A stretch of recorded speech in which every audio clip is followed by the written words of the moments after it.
இப்பொழுது மிக அழகான தருணம்.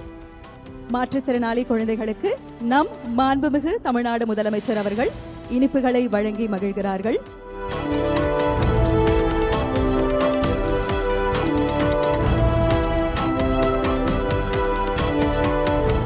Ladies and gentlemen, the Honorable Chief Minister is now sharing a special moment with the children as sweets are distributed to them.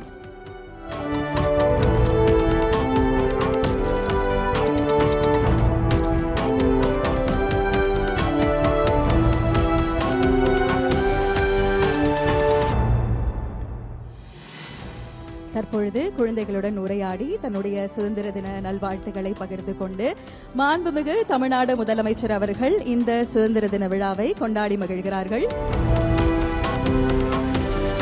Ladies and gentlemen, I think this is a very, very special moment because I think the Chief Minister of Tamil Nadu is distributing the sweets to all the special children